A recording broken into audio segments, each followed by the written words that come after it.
popped in. There we go. All of a sudden, hi, beautiful people. And now it's probably like blasting in their face because the thing was turned up really loud. All right, we're good. We are good on YouTube. Text in if you want, 808-888-KGU1. That's 808-888-5481. Again, it's going to be a glorious day. A lot of stuff. We'll get to University of Hawaii football throughout the next couple of hours. For sure, as I heard someone's phone, that wasn't mine. For sure, we'll get to that in the next couple of hours. And then we will also get to some high school football as we got the OIA championship set for football. We'll also get you caught up with what you may have missed in state volleyball and Rainbow Wahine volleyball. Also this week, Thursday, don't forget, there will be University of Hawaii women's soccer in the semifinals of the Big West Championships, and they will take on Cal State University Bakersfield, and that will be at 7 o'clock p.m. at the YPO Peninsula Soccer Stadium. We'll get to more soccer previews coming up in the later part of this week as we get closer to game day on Thursday. But yeah, a lot. We may or may not get to some NFL because the NFL is stupid. So that's how I feel about that. So we might, but we may just run out of time because there's so much to talk about when it comes to University of Hawaii football. Let's go. All right, let's get that started. For sure, I know everyone's good vibes only. Let's just take it in for a little bit. Kind of like the breath I had to take in towards that last stretch of the football game itself. It just feels so good, especially when it felt so close, yet so far, and then so close again, and then yet so far, and then literally the last second, you feel the air get sucked out. Like, I was watching the game by myself, standing in the middle of my living room, couldn't believe how the ending played out. Again, down to the final second, but we'll get into like kind of the major plays that happened throughout the game, but just want to give you your general recap first. Again, Hawaii beating Fresno State in Fresno, getting the second road win under head coach Timmy Chang in his tenure so far. We're not done yet though, but so far we'll get more. And this was the first in this season. Of course, they beat Nevada on the road last season, but coming out on top 21-20 again over the Bulldogs. Kind of impressive when we come to their defense. We'll definitely talk a lot about that unit as if we haven't been giving them a ton of praise. I mean, their performance this time, and even just on both lines, the defensive line, the offensive line, shorthanded, got even more thin throughout the game as they were injuries were tacking up. But I mean, you got to look at some of these stats at the end.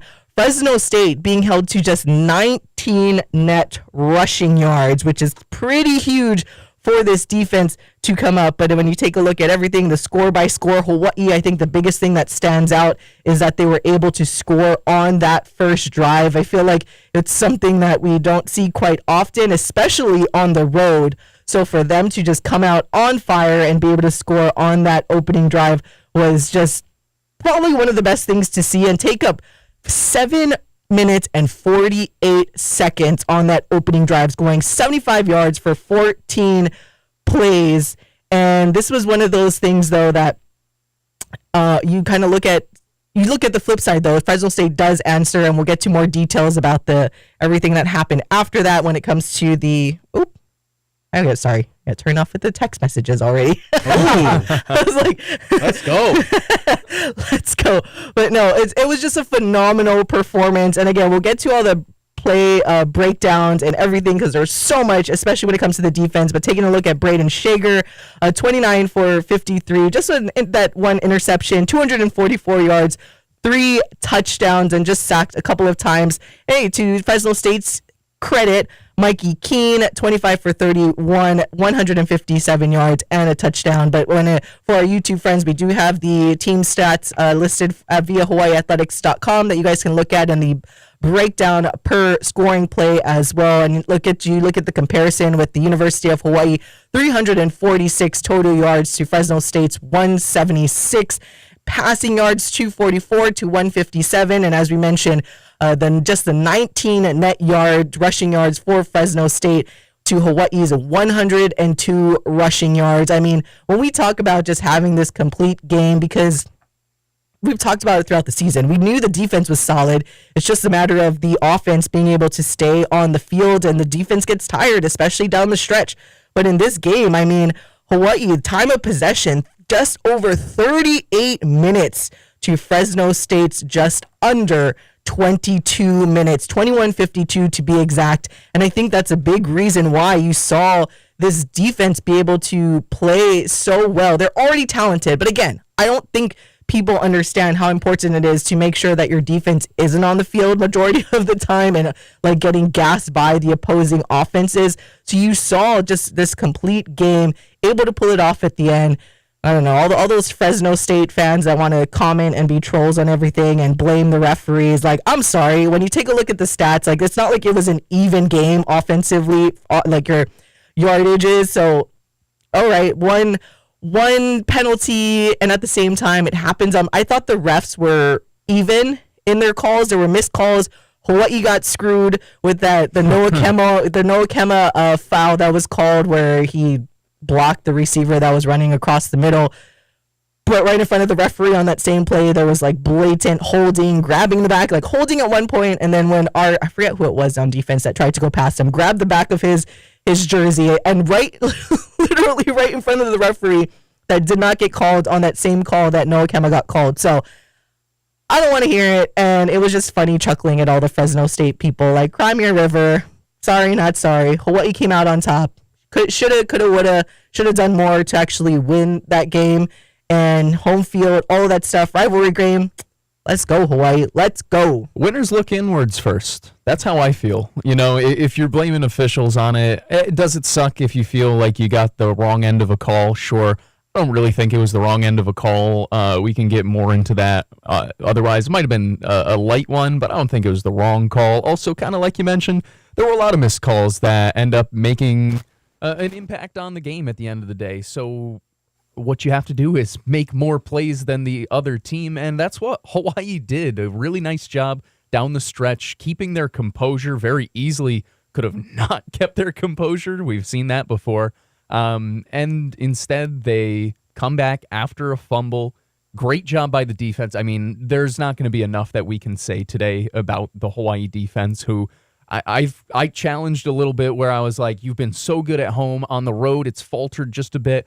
Can you go and have that performance? This was the performance of, performances this past weekend. Really nice job by the Hawaii defense, and a great job by the offense to not let it go and be wasted. I mean, we've seen it too many times this year where a great defensive effort by the Rainbow Warriors goes by the wayside, ends up in a loss because the offense couldn't do enough. And this time, offense does enough, partially in part because of a defensive player making a play on special teams as well.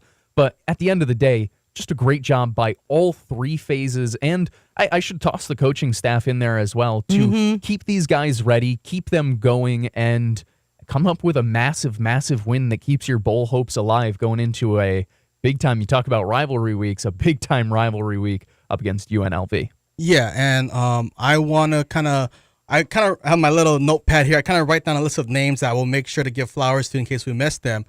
But we got to start from the top. And the start is Timmy Chang. He is the head man on the job. And what we're seeing is he is learning from his mistakes. I think the biggest thing in this game that we got to give credit to is his timeout management. We saw in that first drive, he used 2 timeouts. But guess what? It mattered because we ended up scoring on that drive. I want to kind of fact check Koo a little bit. She said we don't really score on the opening drive, but in the past 3 games, we have scored on our opening drive, and 2 of those have been on the road. In the past 3 games, we have also rushed for 100 yards. So that comes from an internal, from the top down, where it's, hey, we're going to have to make a shift. We're going to have to make a change in what we're doing. And kudos to Timmy Chang. I'm on that extend Timmy Chang train now. I've said it since last week, and I even said in the Washington State game that I'm encouraged by what I saw, even though the loss doesn't, it was a big loss. And in that fourth quarter, we talk about getting the ball back after the fumble. We see Timmy Chang still have all 3 timeouts. It wasn't like the San Diego State game where we had that conversation whether you kick it, do you not go for 4th down, do you go, well, in that game, he only had 2 timeouts. This time, he had 3 timeouts. So we were able to get the ball back with 90 seconds left, as opposed to under 30 seconds left in San Diego State, and that was a tall task for anybody. So, yeah, Coach Timmy Chang, he is adjusting, and he's learning from his mistakes, and he's troubleshooting on the fly. Speaking of, here is a quick clip of what head coach Timmy Chang had to say following that game. unbelievable game, unbelievable resilience by our team. Great job by the coaching staff, and great job by the players. Holy smokes! These are fun games. Come in and backs against the wall, and games that we must win. We talked about it. We challenged the guys, and they just didn't give up. And that was head coach Timmy Chang. Just a short clip, that courtesy of KHON2's Mitch Ribeiro following the game. And I think that was all of us thinking of this game after. Holy smokes, like what did we just watch? That was a wild ending. It was crazy, and it feels good to be on the winning side of crazy, because I feel like that tends to escape us way too often than not. And as he mentioned, and it's how we've been mentioning since a couple of weeks ago, like every game is a must win, especially in games that you can win. Yeah, sure, the odds makers had us the 12.5 point. I think it closed at 11.5 point underdog. But Paul and I were saying from the beginning, like last week, we went into it saying, hey, yeah, okay, that is way too much. The odds makers definitely taking way too much into account on how Hawaii has struggled on the road. But when you look at the breakdown of the teams, I'm like, our team is good. They're good. And they were figuring it out against Nevada. And that's why both Paul and I said, we're like, no, this is going to be a one-score game. It's going to be a close game to toss up whichever way it could go. And this was. So it kind of ended how I envisioned it to end, that it was going to be a fight and a battle. And fortunately, it was our team that came out on the winning end, when it feels like, even like I said, even down to the last second, it felt like it could go either way. Gosh. Yeah, I mean, what a great win for them. We said that, like you said, the line way too big.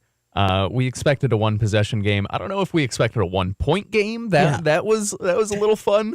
But still, a really, really great win. I'm glad you bring up the timeout situation, Michael, where that's a big part where I've been looking for growth for Timmy Chang, because I have almost made the joke where it wouldn't be a Hawaii game if you didn't get an early Hawaii timeout during a half. And it's just like, that's not always Timmy Chang's fault. Sometimes it is very much so the offense just isn't ready. The defense has too many guys going out there on the field.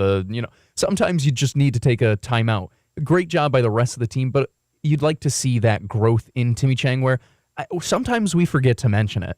He's still a really young head coach. He's a guy who's growing, and we talk so much about players who need to grow and get better in their roles.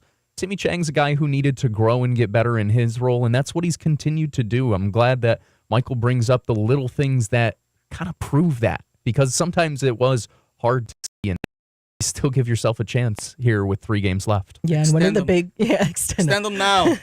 Yeah, one of the big things too, I think people that gets overlooked is that how important, to kind of emphasize what you guys have been saying, how important the head coaching job, or the job of the head coach, is to game manage and manage the timeouts.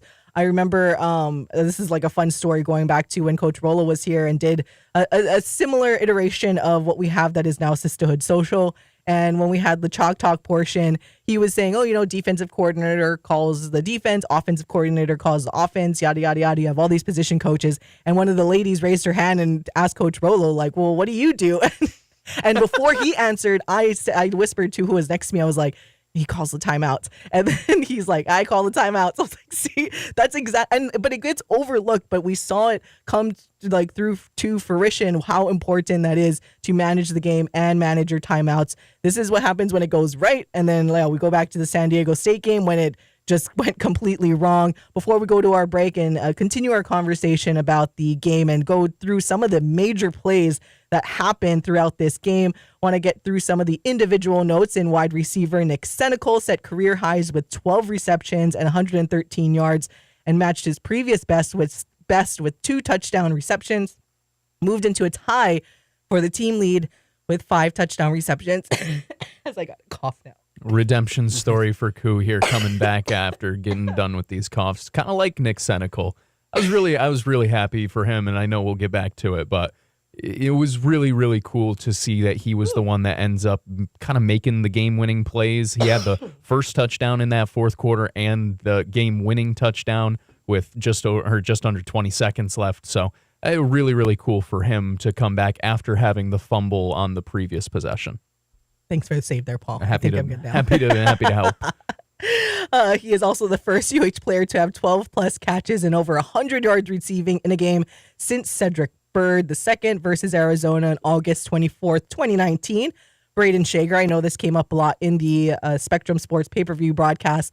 35 career starts and tied with Colt Brennan for number 2 all-time among quarterbacks in school history.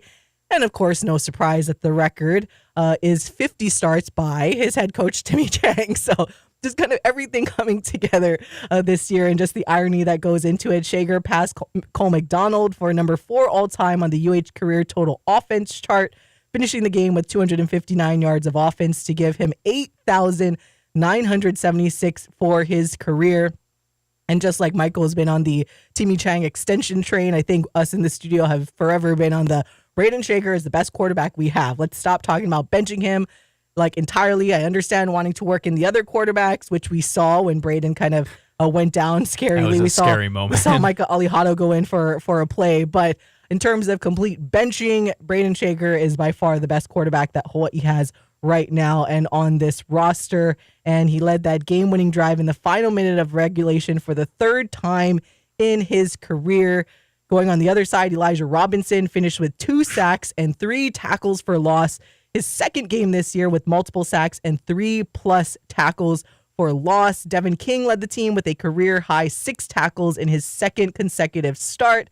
Daniel Sauce Williams came up with his first career sack while also turning in his first career multi-tackle for loss game, finishing with 2. So, there's the individuals. All right, way up against the clock and got to take a break. When we come back, we'll go through some of those major plays, including the one that I cannot stop thinking about yesterday. Woke up this morning, can't stop thinking about it today as well. The play that altered the end of this game. All right, we'll be right back to chat more UH football on the Hawaii Sports Radio Network.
Wake Up in the Den with Kulale Agbayani on the Hawaii Sports Radio Network, 95.1 FM and AM 760.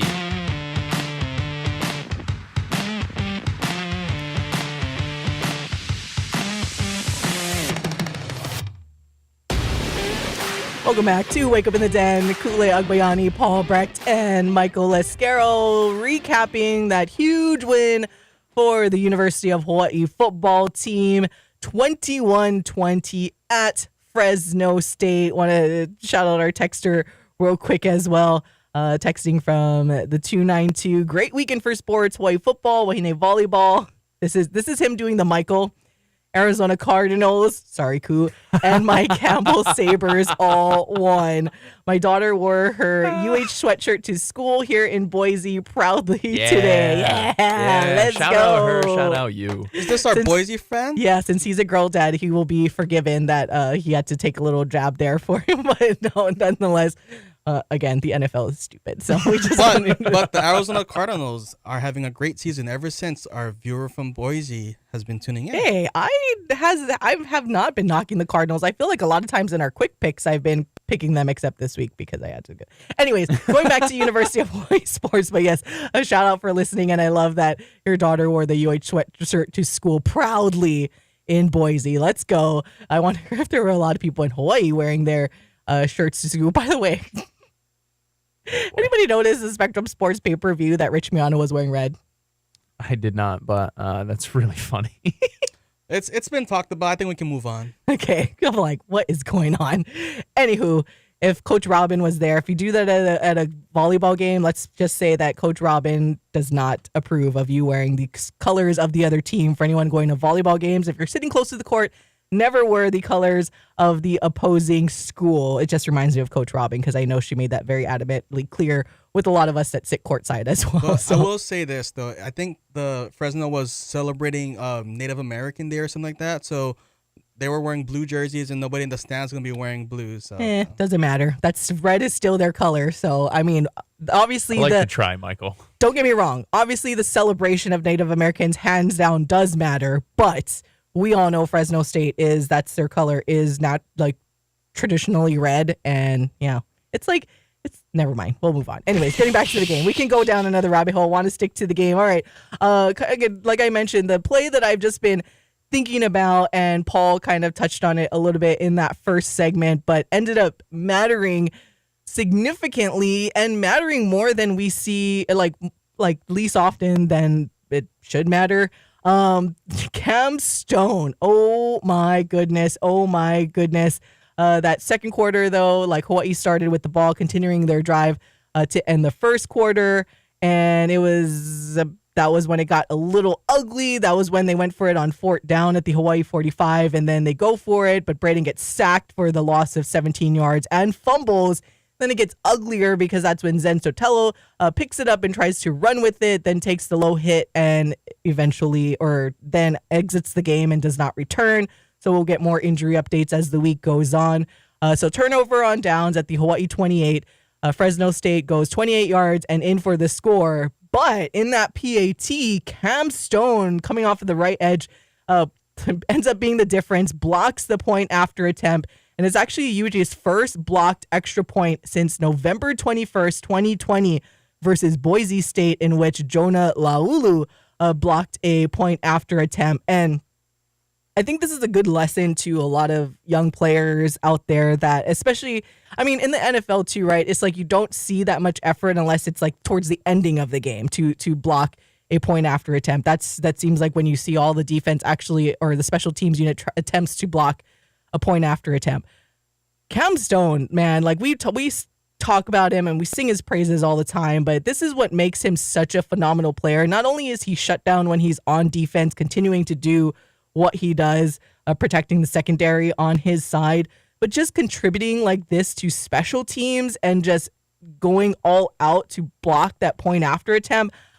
I don't know how much I can like emphasize how phenomenal and how much how I admire that work ethic for him to do that, because at the end, that's why I can't stop thinking about it. And I'm so like, I don't think I can give him enough flowers, how much it ended up mattering down the stretch and to that final score. Again, Hawaii winning by just that 1 point, 21-20. It literally was the difference. It was.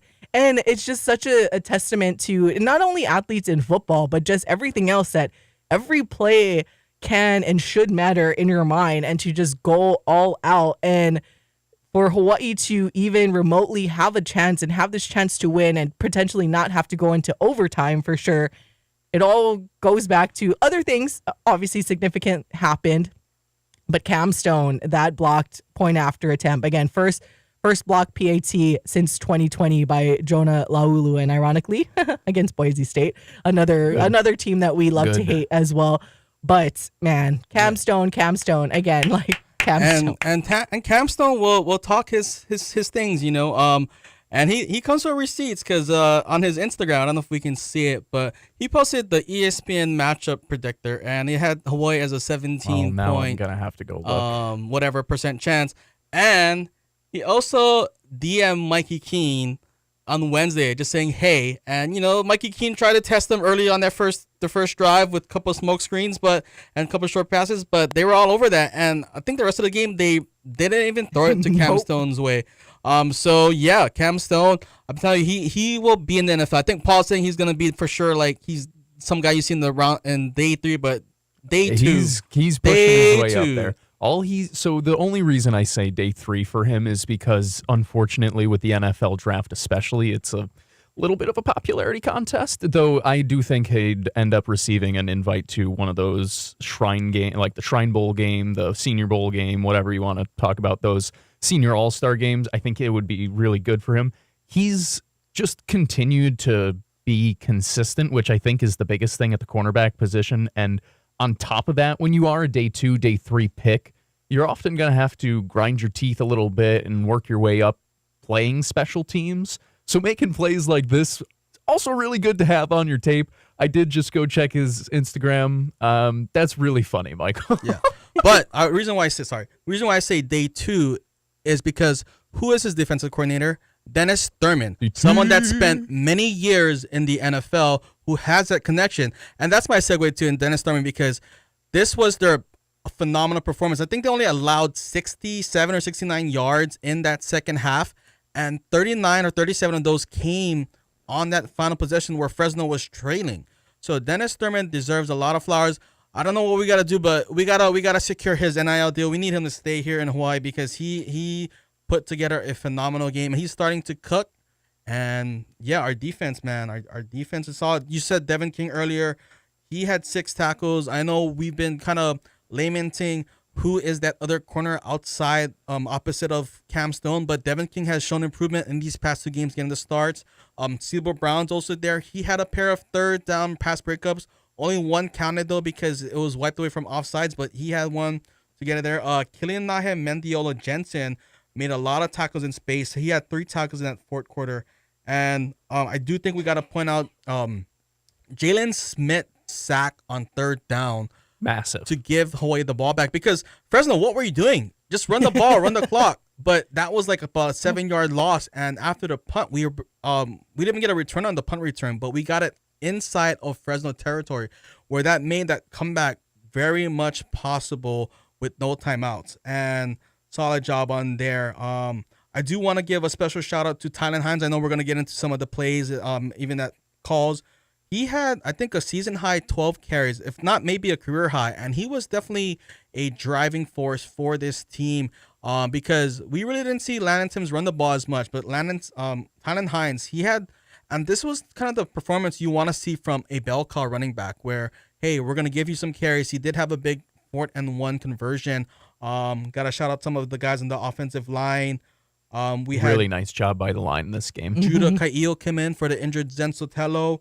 On that 4-and-1 play, we had Kuape Hopa going, being a pulling guard, following the block of tight end Oki Salavale. We gotta say his name because he came to play. He fans need to get to know his name, I think. Luke Felix Fualalo came in, and we also gotta give some love to Sergio Musa, who was our center in the fourth quarter. I know Ethan Spencer's been starting the past 2 games, and he has been an improvement in the running game, but I know in that Sam Houston game, we were just almost, a lot of fans, maybe some of us in here, were almost ready for Sergio not to be on the team or be benched completely, but he came to play in the fourth quarter. He was the center in the fourth quarter, and I think we need to shout out all the players who have bounced back from performances in the past. That's a great call by you. Yeah, and like you said, filling in for a lot of injuries, like we mentioned before, like Ezra Evaimalo is a big one that wasn't available at all in that game. Obviously, we saw the return of Peter Manuma.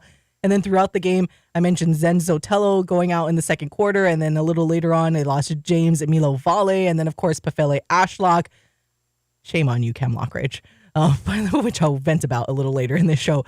But yeah, everyone's just coming together. And then we'll go back and double down on just the coaching staff and how much they've been able to manage this team and make this team better as the season went on, when there's these injuries that happen and the whole next man up mentality, but it's all finally coming together now. And then you bring up changing up the offense a little bit, bringing back the use of the tight end. And we love to see it. We saw it coming in Nevada, and then we saw some other things happen during practice and injuries and having to figure that stuff out. And then Fresno State and winning on the road, emphasizing that like huge red exclamation emoji about winning on the road at a rival place, the longest standing rival that Hawaii has had at Fresno State, and being able to I want to bring up the team stats again because it's something we didn't point out. One of the big things we said, time of possession, Hawaii's just over 38 minutes to Fresno State's 21:52. So you keep the ball out of their hands, give them less opportunities to score, including that opening drive that took over almost 8 minutes. So allowing Fresno State to only have one possession in that first quarter. But you look at the penalties. Yeah, there were some costly ones that, like, especially the one that ended up leading to Fresno State's first score. But at the end of the game, 6 penalties for 50 yards to Fresno State's 4 penalties for 60 yards. And I think that's still a win when it comes to you're never going to play like a clean football game, especially when you're playing up against a rival. Emotions are high, all of that stuff. But it's nice to see Hawaii really stay focused in the game and not do anything. Because even that one that was on Noah Kemma, if you go back, the ref does say, I think he says number 11. I had to rewind it multiple times, but then people were yelling. But he says 11. I guess 18 kind of looks like 11. So I'm assuming it is Noah Kemma at that point. But nonetheless, Hawaii, for the most part, we're not seeing like a Sam Houston situation that we can always go back to and look at how ridiculous like some of those penalties were on Hawaii. So I love that they're maturing as the season goes on and keeping those emotions in check. And you're always gonna be fighting from behind if you're literally always fighting from behind in yardage, because you're just putting it like doing ridiculous penalties and hurting yourself, which we've seen. Now, like, we joke about it, right, you guys, where it's like, oh, because it's happened with Nevada. They were doing some ridiculous penalties on themselves. So did Fresno State. We're like, oh, this is what it kind of feels like to be the opponent that's been playing Hawaii in the beginning part of the season. This feels good to kind of chuckle at the other team for hurting themselves. So it was a good performance overall by the University of Hawaii. All right, gonna way up against the clock and take a quick break. We're just going to keep rolling with some of the University of Hawaii football talk, even though we have another hour that we'll talk more about it as well. But we'll come back or go to break, come back for a few minutes and close out hour number 1 of our University of Hawaii football chat. Don't forget, we have hour number 2, which we will rehash it again. But don't go anywhere. We'll be right back on the Hawaii Sports Radio Network.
Back to more Wake Up in the Den with Ku'ulei Agbayani on the Hawaii Sports Radio Network, 95.1 FM and AM 760.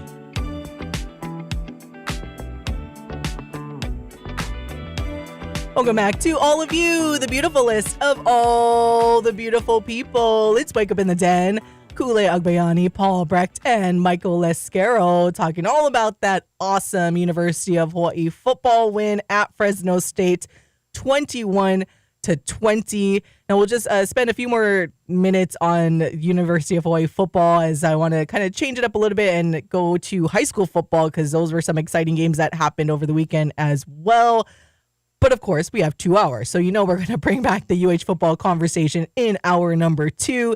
And also maybe get our little early thoughts and predictions, as we got UNLV coming into town this Saturday in another big game. So I'm going to encourage you guys all day, every day, go out there. We need to see you guys there on Saturday for UNLV. And the game is a little earlier. So for those of you that might want to go and support some of the high school football games going, unless you're cheering for one of the Division II schools, the game against UNLV is at 4 o'clock.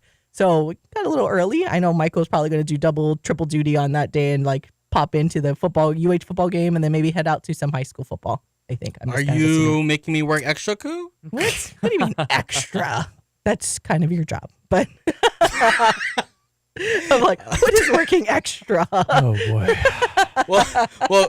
Koo, I just want to go back to the previous break, the music, because you had a really nice choreography to the drums. That was TikTok worthy. I don't know if we got on camera, but you should definitely clip that, Koo. Oh my gosh. Hashtag clip that. Anyways, all right, guys. As we're closing out our UH football conversation just for this hour, and if you guys are listening and have anything you guys want to input for this football game, you can text us at 808-888-KGU1.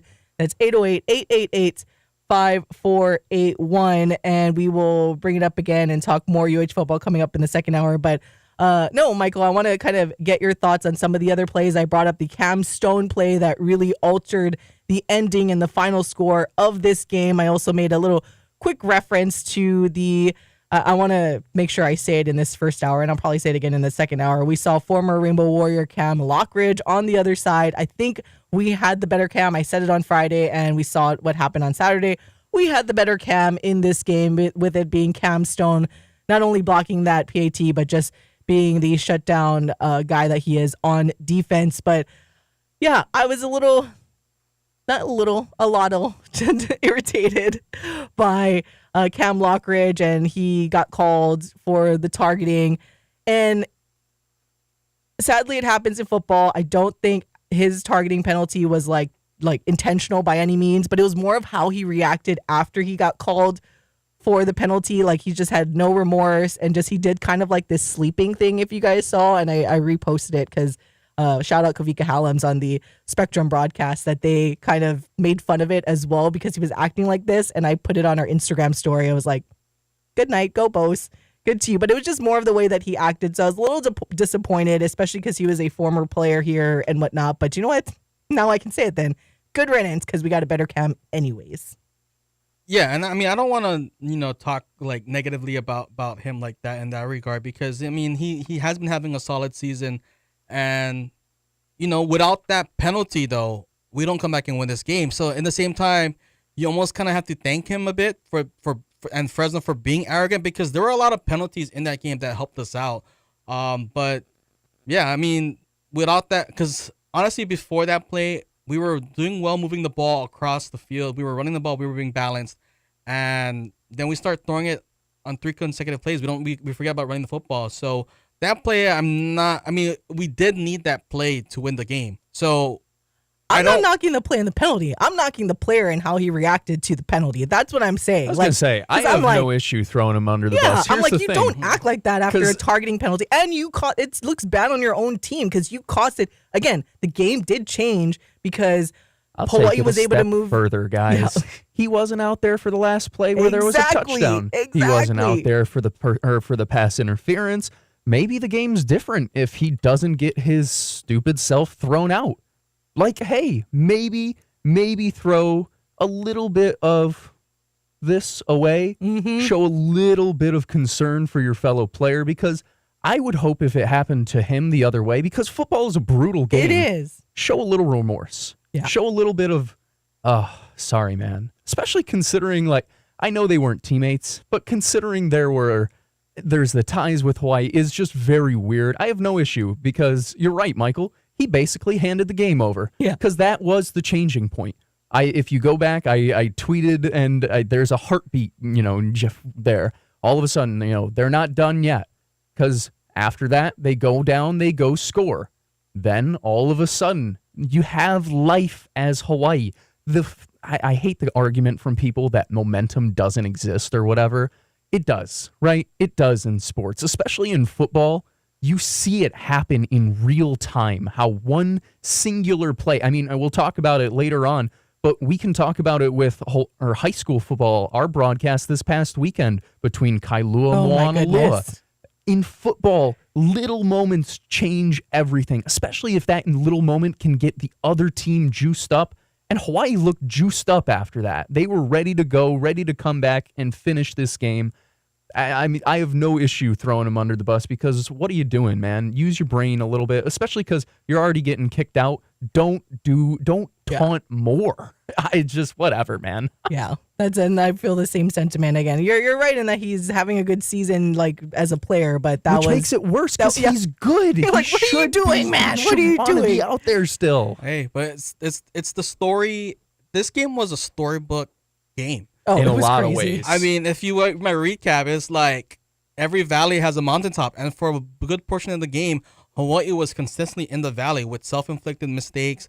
The questionable call against Noah Kemma, going for it on fourth down, and then that batted ball that leads to the pick six, and even Nick Seneco's fumble. We were in the valley, but we rose up to the mountaintop, and I think it's kind of fitting too because Fresno State, you're not gonna be in the Mountain West anymore, and we were playing in the valley, so there was just poetic justice in this game, and that's just how it goes. Yeah, it's a fun send off. So bye bye. I mean, I know we still have one more season with them in the Mountain West, but see ya. Wouldn't want to be ya as we go into the better Mountain West. That'll be Also, better than the Pac-12. So Shout too out bad. to Mua Oh yeah, Tumu Tuane was having there. a show in Fresno, and So that was cool. Former Rainbow Warrior going out there with the Hawaii fans and with the coaches. So yeah, shout out to Mua. That was pretty cool as well. And shout out to the coaches' families. We have that video Really that's cool video. like share. I saw it in her Instagram story, and I was like, we gotta post this like on the regular feed because this is awesome. This is the side that a lot of fans don't see. And you have the coaches' families, so the wives, the kids, they're all in the coaches' offices watching the game. And then you can see the first clip is them celebrating that touchdown that tied the game by Nick Senecal. And then after the win, when they're like, oh. So you have all the keiki and then the wives and everyone that were there. So shout out to the families that were together watching the game. You know, they have like their own ohana there amongst, because we talk about it all the time with these coaches being like a lot of them being so young and having all their kids and everyone coming together. So that was really cool to see as well. All right.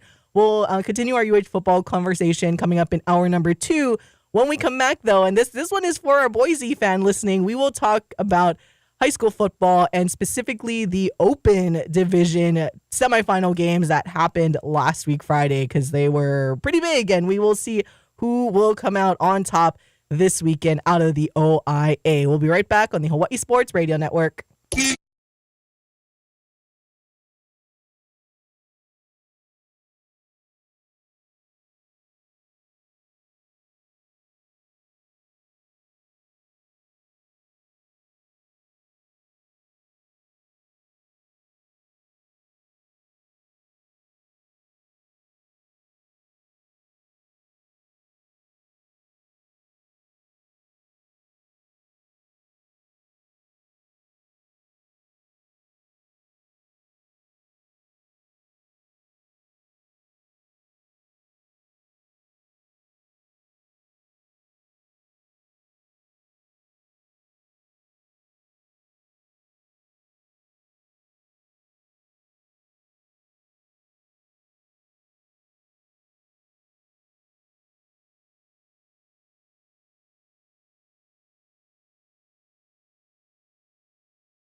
Back to more Wake Up in the Den with Ku'ulei Agbayani on the Hawai'i Sports Radio Network, 95.1 FM and AM 760.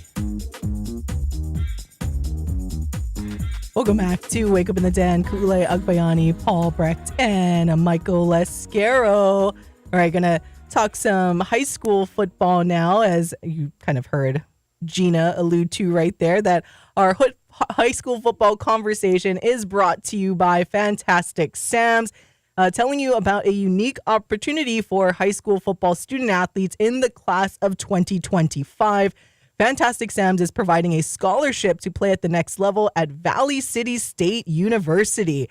If you or someone you know a kid playing right now in the class of 2025 and are interested, go to vcsuvikings.com. That's vcsuvikings.com and submit the Recruit Me form for your chance to not only get recruited, but also get a scholarship courtesy of Fantastic Sam's. And if anyone's like wondering, like, what, that's so random, Valley City State University, well, they actually do recruit heavily in Hawaii, and there are Hawaii football players on the team right now, so you wouldn't necessarily be alone going out there. So Fantastic Sam's is kind of trying to give kids this opportunity to play at the next level. So again, vcsuvikings.com. All right, getting into our Open Division Championship, and woohoo! My, oh my. I'm kind of bummed because I missed the beginning of that Campbell Kapolei game because we were out at the HPU golf tournament. But when I was checking the score and kind of following as things went along, I could not believe my eyes and what I was seeing. But ultimately, Campbell coming out on top, 49-43. I'd like to see what the original over-under total was in that game. We don't do that around here in high school football. We don't do that around here at all. You know, it's not legal. Not around here, but not legal. my Waipahu peeps, you know who you are. Anyways, but 49-43, Kapolei started off hot, scored 19 unanswered points before Campbell finally got on the board in the second quarter via a 44-yard touchdown pass by Jaron Keave Sangapolutele to Zayden Alvier Costa. Sangapolutele finished 32 for 47 for 473 yards. I had to keep checking my eyes. Like, what is this? 6 tutties. And to Kapolei's side, they had Layson Rodriguez doing most of the work at quarterback, 19 for 33 for 321 yards and 3 touchdowns. And Tama Amisone, who we tend to usually talk about as being the quarterback for Kapolei, he just went in for that play, 2 for 5 for 6 yards. But my, oh my, this was like a crazy game. Before I kind of get your thoughts, especially you guys, I know you guys were watching it as well, the full game, want to let you guys hear from Campbell quarterback and what he had to say after the game in Jaron Keave Sangapolutele. Well, first of all, just talk about the team's struggles in the first half and then the team just totally turning it around in the second. First and foremost, it's just all glory to my Lord and Savior Jesus Christ. He helped us to that game. You know, we just trusted Him, we trusted in each other, and that's how we came through. You know, the first half struggles. You know, it was a sloppy week of practice. We came out, we thought it was going to be a blowout week. You know, obviously, of course, we respected them, but you know, we just weren't playing it to our full potential, and you know, just being able to bounce back the second quarter really shows how great our coaching staff is, and just how great and bonded we are as a team. What adjustments did you guys make? You know, just taking the little stuff. You know, we didn't have to go deep every play like how we came out. You know, we just had to take what they're giving us. Once we started taking what they're giving us, they give us the shots, and that's all we needed. Just following up on that, the swing pass to Bryson. I mean, does that kind of personify what you're talking about right there? Yes, sir. That's what I'm talking about right there. They gave us a deep cover 4 look. Everyone dropped back. You know, he was wide open in the flats, and you know, he just got us a big game. Talk about the last touchdown to put your team ahead. Oh man, that was a great call. You know, I seen it. You know, I think the refs had a timeout. We were able to. I seen the middle of the field before when they came out. You know, we had to play wide open for that. The linebacker blitz. You know, we replaced right there and it was wide open. Despite the deficit, was your team so confident you guys could come back and pull this off? Most definitely. You know, of course we score 40 points a game, and you know that's not unusual to us. So we just had to trust and believe in our coaching, and we just had to trust that you know we can continue to keep those 40 40-point games going. That's what we did. Jaron, a 26-point comeback. You have a chance to be OIA champions next week. How is the preparation, your career to this point, led you to this moment in time? It's just everything I've went through especially through the summer, through the 11, all my visits. Just being able to overcome all the obstacles that was thrown my way, but I don't look at them as obstacles. I look at them as blessings. God is just blessing me with all these trials and tribulations to be able to be the man who I am today. And so just being able to get over those humps and those little rubbles, it's just a great feeling. And that's how I got here. So Coach said at halftime, even though you guys were down big, there was no scolding, no finger pointing. So do you think that was the key in the second half, is you guys stuck together as a team? Yes, especially just keeping our morale up. Everyone was down, but just as the quarterback, you have to keep your head up and just make sure everyone was on page. My receivers never looked down, my linemen never looked down, and just being able to keep them afloat and just being able to stay strong for the second half really carried us through. Either opponent you face next week, they've brought in like a stud kind of guy from the mainland, no matter who it is. So either way, what do you think of the matchup next week? It's going to be a great matchup. Close games when we played them. But just being able to challenge such a great team would be a great blessing. That was Campbell quarterback Jaron Keave Sangapolutele following their big 49-43 comeback win over the Kapolei Hurricanes on Friday. I love that ending because I know that all too well you're trying to get your post game from the players, and especially if there's a game after, which there was, the Mililani Kahuku game, you kind of being ushered off the field like, come on, gotta go, you guys, gotta go. So that gave me a chuckle when I was listening to that audio because I'm like, I know how that is, and it's just funny to explain that to the beautiful people as like sometimes when you're on the field and they gotta rush you off. Anyways, getting back to the game itself, yes, Michael, because Michael wanted to give me a hard time when we went to that interview. I was only naming or going off the quarterback stats, and I'll pull this up for the beautiful people, all of these stats and the box score courtesy of Scoring Live for everyone watching on YouTube. I mean, you just look at that, riddled with all of the scores. And then, as I mentioned, Kapolei coming on hot. And yes, I will give the credit to Tama Amisone because Michael kind of yelled at me.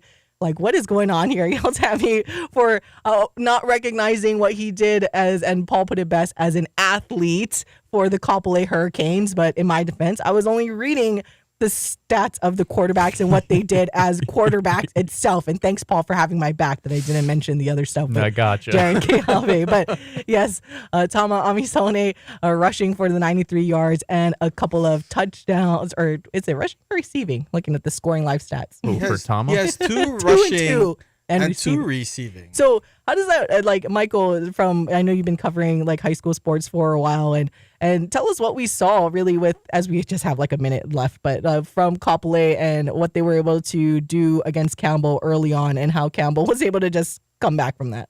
Yeah, well, Tama Amisone, he was all over the place. And I mean that positively, where he was either in the slot, either at wideout or behind center, playing quarterback, but running the ball at the quarterback position. We have Lamar Jackson. That is a quarterback position, and quarterbacks do run the ball, cool. But yeah, he is a very phenomenal talent. And the thing was, he wasn't in the game at the end. He had I think his left hamstring was getting iced up. So they were really down to what their game plan was revolve, and Cam was able to get the ball back and score. But yeah, Jaron, he started 3 for 11. But, I think there's one point he completed 11 straight passes. But yeah, he was saying that they were just trying to go deep all the time, and they needed to just take what was given to them. And credit to them for adjusting. And I was kind of saying on the sideline, well, Jaron's taking his visit to Oregon. He's got his visit to Georgia lineup. Oh, the Cal coaches are here. Is it a distraction? Obviously, it wasn't, because he came back and balled out. And that game was 4 hours long. That was probably one of the best high school football games I've ever seen. I need to go back and check my records. But yeah, Paul was watching it, and he had a show. It really was awesome. And I know we got to go to break here, but I will echo, it was one of the best high school football games I've seen here, New York, wherever I've been. It was incredibly, incredibly impressive. The way that I described it to my wife was that it's almost similar to that Chiefs-Rams game from however many years back now. Is that 6 years back now? Yeah. Where it was like 50-something to 50-something. It was essentially that, because it didn't feel like the defenses were playing poorly. It was just that there were so many great plays by so many talented athletes on both offenses that you ended up getting a game that ends up going over 90 total points combined between the two schools. Really, really fun. Really, really good. And somehow we get a chance at an even better game next week, maybe between Kahuku, or this week, I was between like, it's this Kahuku Friday. and Campbell. It really, really fun. And we haven't even talked about Mililani Kahuku. Oh my gosh. We will definitely continue our high school football conversation and get you caught up with the matchups coming up this weekend in the championship games. Also, just some scores too around with the ILH as well. But we do need to take our break way up against the clock. So we'll be right back in a couple of minutes here on the Hawaii Sports Radio Network.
Back to more Wake Up in the Den with Ku'ule Agbayani on the Hawaii Sports Radio Network, 95.1 FM and AM 760. Welcome back to Wake Up in the Den, hour number 2.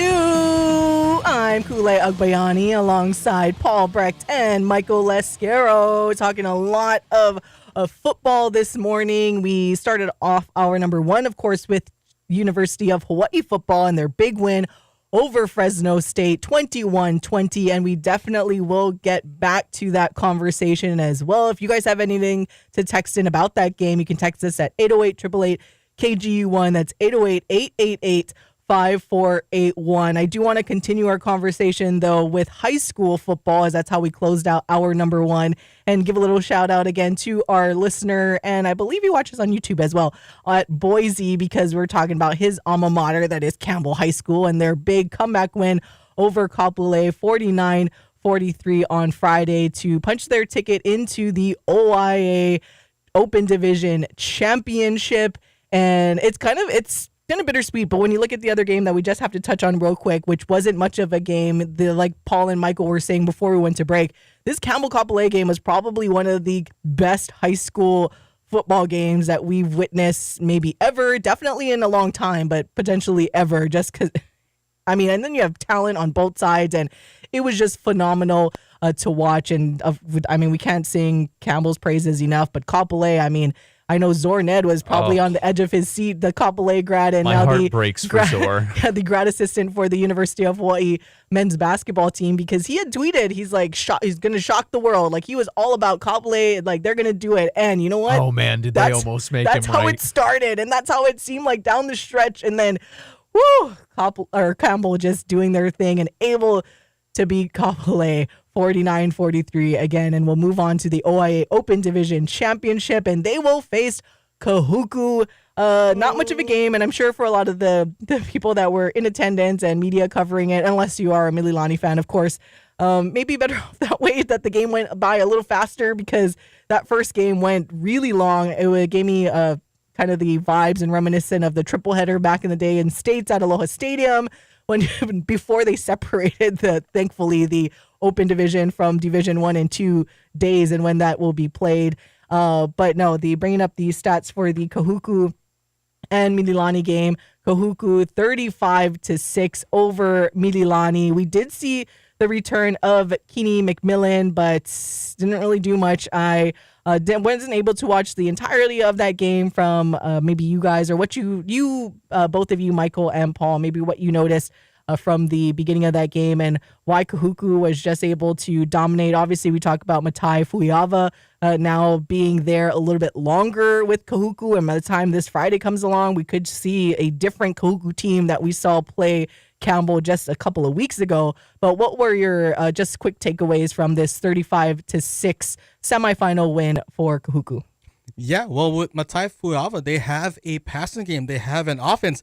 And I'm looking at the final stats, and it's hard to believe that Kahuku only rushed for 24 yards. And that's something that they're going to have to definitely address moving forward, because you need to run the ball against Campbell if you want a shot. But yeah, they look really solid. Aiden Monotai continues to impress. Right now, he's committed to Cal along with Jaron, but through my sources, I hear that Nebraska's making a push. So something to monitor down the stretch. I mean, Nebraska losing to UCLA. I was going to say the Nebraska that Hawaii can beat, because they got beat by UCLA. If you guys missed it, they got beat by UCLA, and Hawaii should have beat UCLA, so we can beat Nebraska. Yeah, there we go. But on the Mililani side, there was a lot of talk about the return of Keeney McMillan, as well as the addition of Brandon Naea, from Bishop Gorman, who had 4 receptions for 108 yards when they played Kahuku at Bishop Gorman earlier this year. I think he's the first person in the Open Division era to play against the same team on 2 different teams. That's something you see in the professional level with fantasy football and sports, or especially in the NBA. But one thing that I think we got to realize with Mililani is the services of the Kahana Travis twins, Nicole and Lahiva. That probably kind of set them back. I know everyone's looking at Keeney, everyone's looking at Naea and the return of all those guys, but Nakoa, he was only limited. I think he only had 5 carries. I know in the Kapolei game, when they played Kapolei to end the regular season, he was not playing as much. They had to go with their backup running back. So Nakoa's a really big key, because he can do it all from the running back position, as well as not having Lahiva, who, remember, we saw that huge catch. I think it was against St. Louis in the back of the end zone. And, he also was big against, Kahuku when they first met in the regular season. So not having those 2 guys, so that's going to be key. And it's going to be a dogfight for 3rd place. I think Kapolei, they led 3-0 against Mililani in that regular season game. So that's going to be a dogfight on Saturday for 3rd place. But yeah, Kahuku, again, they need to establish running the football. I know they got Jacob Mayava, who is committed to SMU, but he hasn't been playing this whole year. He's only like a couple games, so he's not even fully conditioned and whatnot. But they're also missing Spencer Evans, who played left tackle and was probably their best offensive lineman this whole season. I don't know his status. I don't know the status on him. So yeah, running the football is something Kuku's going to have to get fixed if they're going to have a chance at beating Campbell. Yeah, it's going to be a big game this Friday. You can listen to it here on the Hawaii Sports Radio Network if you do not have Spectrum, because you can also watch it as well on Spectrum. Campbell and Kahuku for the OIA Open Division Championship this Friday, 7:30, and it'll be played right up the road from us at Farrington High School. And I think it is important to note, though, that we could potentially get a new OIA champion depending on how it goes out, because when you look at the record book, obviously the OIA Open Division still relatively new, but it's only been Kahuku and Mililani that have won those things, and Campbell has won a couple of D2 titles, the last one coming in 2008, and as we know, Kahuku lost the OIA championship last year to Mililani, but won states and redeemed themselves from that OIA championship loss and was able to three-peat. And I know they feel a little snubbed and slighted, being most of the majority of the season, being that Campbell has had the top spot in the scoring live power ranking. So here we go this Friday. I mean, I know the Red Raiders, they don't take the three-peat lightly. I know I talk about how sometimes teams, if they, win often, are they going to have that same type of hunger? I mean, you can expect it from Kahuku. And then, of course, Campbell. I mean, we can't say enough about how talented they are. I know we mentioned a lot of times, and you brought up the Kana Travis twins and having those injuries where Campbell, knock on wood, they've been able to stay healthy a lot of this time. So they've had all of their players on the field this whole time. So we could potentially see a totally different game from when Campbell won in Laie just a couple of weeks ago, 21-13 against Kahuku, but now neutral territory up the road here at Farrington High School. We're looking forward to some fireworks this Friday. Again, you can listen on HawaiiSportsRadio.com. Kyle Galdera and Darnell Arsenault will have your call for you on HawaiiSportsRadio.com and also are streaming on our YouTube channel, which maybe we'll bring back if you guys didn't see it, we had the Moanalua Kailua game, and I brought in I guess you can say the announcer cam. Didn't even really give Paul Brecht or Chaz Mihara a heads up. I just put them on the camera. So if you guys enjoyed that, maybe we can get Kyle and Darnell in the announcer cam, because we cannot, just to remind everyone, we can't stream actual game footage on our YouTube channel because of the rights that are owned by Spectrum. So that is a big reason why we have the capability of doing a live camera stream when we're at games, but we can't show you any game footage, and you have to go watch it via our friends at Spectrum. But I'm excited, you guys. This Friday is going to be, as the young kids say, lit. Do they still say that? I don't know what the slang is as Paul, the young guy in here, as Paul laughs at me. I probably still said, I don't know. I'm starting to age out of the slang group of people. No, we're really, really blessed to get another really awesome matchup this upcoming weekend, and multiple awesome matchups this upcoming weekend, but more specifically talking that Campbell Kahuku game. It's really going to be interesting to see how much of a difference these 3 weeks, about a month, make between matchups between Campbell and Kahuku. Does Matai Fuiava finally feel the full comfort that when you see great quarterbacks have, that they can really start to have an offense working? And then even if he does, can you really bet against Campbell at this point? They were down 33-7 and come back to win that 49-43 over a Kapolei team that really, really, I mean, any other year is walking into a state berth, it feels like. And now they're fighting for their lives against still a really good Mililani team for that state berth. What a great year of Hawaii high school football we've had. I think just the parity, too, that's what makes it great this year, is that we don't really know which team is going to be the best team at the end of this. Usually we're always like, oh, yeah, these two teams are clearly the best. They'll meet in the state championship, and that's it. But when you look at the ILH side, I mean, St. Louis, huge win over Punahou, 35-3. So remind me, Michael, how does this work now with St. Louis winning? How does the rest of the ILH play out now for that final seed into the state tournament? Honestly, I have no idea because no. I say it because if St. Louis beats Kamehameha this weekend, I believe it's over. But if Kamehameha wins, I believe St. Louis should have an opportunity to have that rematch, that rubber match for the overall title. But the state tournament semifinals is scheduled for next week. So I don't know how that plays out. So that's why I'm not being committed on what I'm going to say. But what I will be committed on is, don't be surprised if the loser of the OIA Open Division Championship is your Open Division State Championship at the end of the year. Ooh, I like that. Oh, yeah. That's well, fun. I mean, you got the top team's going to play up. Yeah, I can still can see that. I mean, you're essentially calling out what happened last year, right? Yeah. And to have that happen Kahuku again, I don't think that's insane at all. Oh. Yeah. But also, I don't know, maybe it is, because it does feel like Campbell's just kind of waltzing their way into these record books week after week after week. So Will somebody be able to stop the buzzsaw that is that offense for the Sabres? We'll see on Friday. Again, it's going to be a huge game on Friday. All right, got to take a break. When we come back, we will get back to our University of Hawaii football conversation and recap for anyone that may have missed our first hour. But obviously, if you missed the first hour, you can also listen on demand or watch on demand on our YouTube channel or watch live right now. Text us if you have anything at 808-888-KGU1. That's 808-888-5481. But we'll be right back to chat more football next on the Hawaii Sports Radio Network.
Back to more Wake Up in the Den with Ku'ulei Agbayani on the Hawaii Sports Radio Network, 95.1 FM and AM 760.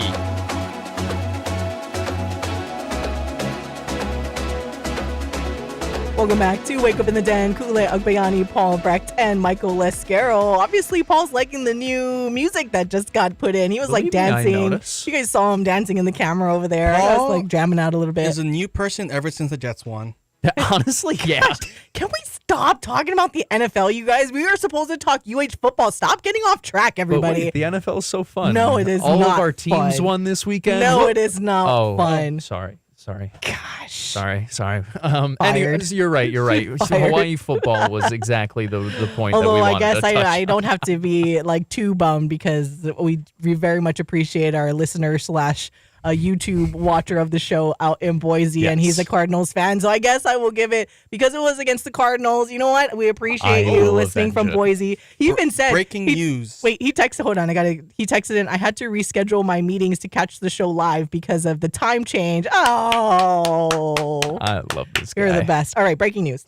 This Friday's ILH game, which should now say St. Louis versus Kamehameha on Scoring Live, is a winner take all. There is no second chance for St. Louis. So, yeah. Oh. A winner take all. Shout out the ILH for screwing some team over and not knowing how to schedule. But, yeah, it's winner take all. There is no extra game in case if St. Louis loses. So, wow. Yeah. Ooh, that's good breaking news by you. I wonder how that came to be. If St. Louis just kind of made that call, being like, maybe we the don't want to go through. HSSA was like, we're not rescheduling our game, so too bad. And by HSSA, I mean the OIA saying like, sorry, we don't want to reschedule, so you're not going to do it. we the three teams that will have in we need to shout out the Mililani Band Fest for one, because that's on the 23rd. Ooh. Because there has been conversations, or hey, what if the game was pushed back from the 15th to the 22nd at Mililani? But Mililani has to prepare for Mililani Band Fest the next day, so that's why. Yeah. Shout out to our band kids. As a former band kid, Michael. Hey, that's two of us in That's here. two of us. Woo, yeah. Hey, and maybe that's why our teams Michael, win. though, I don't know. Were you like in the band, like the ones that perform at football games, like Michael? No, did? I was too busy playing the games. Yeah, see, but I was like, Michael was like but the I still, OG, like I did like the, Yeah. I played it for like the graduation and stuff if need. Okay. I could do like a the pit band, though I was in the musicals too, so I couldn't do them more in the shows that I was in. But it's like I was close Okay. enough. I was a We'll give music you- kid. We'll give you a little bit Plus, of I was a that then. theater kid. I don't know. That's like it's all in the same I family. was too, I but was like still. the weird cousin. The weird cousin. Anywho, Hey, but so we gotta shout out our women's soccer team. They are playing on Thursday. they are playing True. on Thursday against Cal Hosting. State University Bakersfield semifinal game, 7:00 p.m. Get your scheduled tickets. for 7:00 p.m. For those of you who have gone out to support women's soccer, one, awesome. Two, you will have to pay this time around. So it's been free throughout the regular season, and it's always been free at Waipio Peninsula Soccer Stadium. But if you are going out to soccer, it is a ticketed event. Oh, by the way, speaking of University of Hawaii soccer and women's sports supporters, want to give a shout out to Leah Harris from Lele's Bistro. It's her birthday today. I saw a post on their Instagram. So another person that watches the show on YouTube as well. So I saw that on Instagram. So I believe it was today. I saw the timestamp right. So again, go out and support. But want to get back to American football, I guess, because I'm like, it's UH football, American football. Hawaii coming out on top over Fresno State, 21-20. Again, we talked extensively about some of the stats and player notes and all of that stuff in the first hour, so you can listen on demand if you missed it at hawaiisportsradio.com or watch it on demand on our YouTube channel. We want to talk about that final stretch of the game. We mentioned it in the first hour with Cam Lockridge being penalized and had to see his way out of the game for that targeting call, and ultimately affected what happened through the stretch, because up until then he was pretty shut down for Fresno State, and he's had a good season. He did pretty well when he played for Hawaii as well.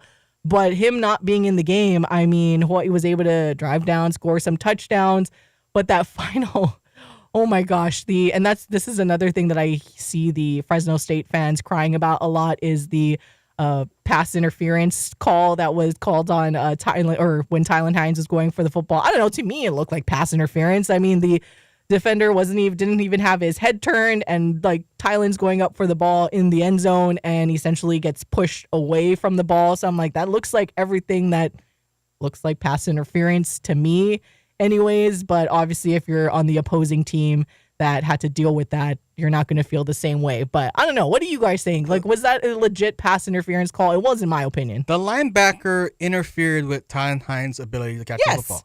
And there are cases where in that instance where it might not be a good call because he was it was uncatchable. But the thing was, because the ball was slightly underthrown, Tylen Hines had to come back for the football. Mm-hmm. And because he had to come back for the football, that's when the linebacker who was out of position interfered with his ability to catch the football.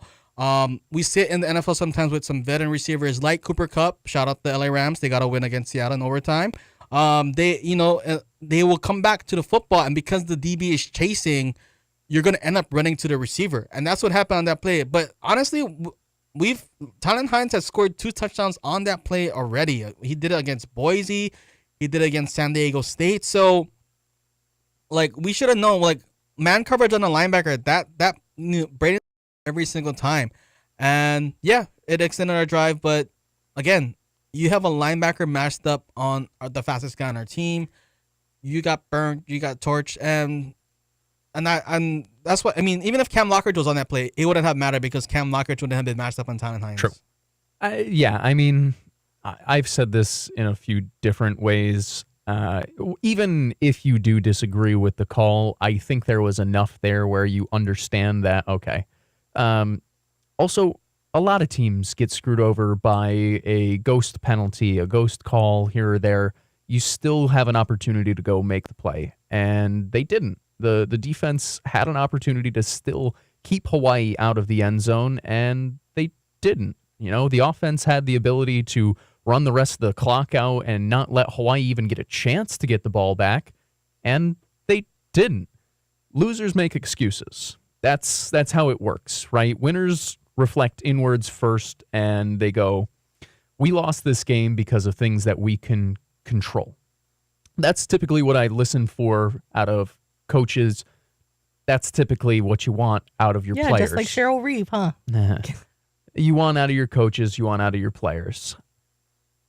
Fans, I don't expect to that same standard, but I will let you know that it is loser behavior to blame officials for a loss entirely. You can't let it come down to one play. You just can't. Well, especially when we looked at like the final yardage, time of possession, as we brought up earlier in the show. Outplayed them in many, many, many, many, many ways. Yeah, there were all things that could have gone wrong, and Hawaii did what they needed to do to win, including, I was saying again, Cam Stone blocking that point after attempt. Like, that was huge. That was the game at the end where Hawaii didn't have to worry about going to overtime. They just needed to worry about scoring that touchdown, going to Nick Senecal. I know he said it in the postgame via Mitch Ribeiro that he posted, where he felt bad for that fumble when Hawaii was driving that got punched out. And when he had the football too, it's the way he was holding it, I was like yelling at the TV. I'm like, don't drop the football, don't drop the football. And then I see it come out and I'm like, no, there goes the football. And then Fresno State takes over.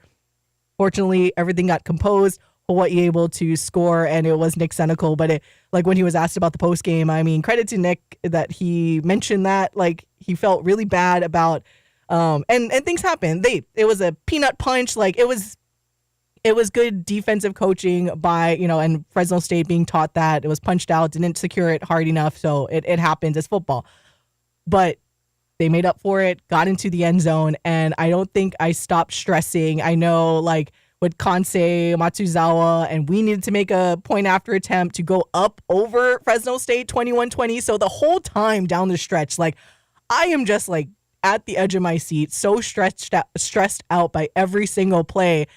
Yes, I'm cheering when Nick Senecal gets in there to tie it 20-20, but all I can think about is like, got to make the extra point. Like, we just saw one get blocked, and who's to say that one, Kansei could miss, or two, Fresno State could block ours, and then we're tied. And so I was just stressing the entire time. Fortunately, goes in.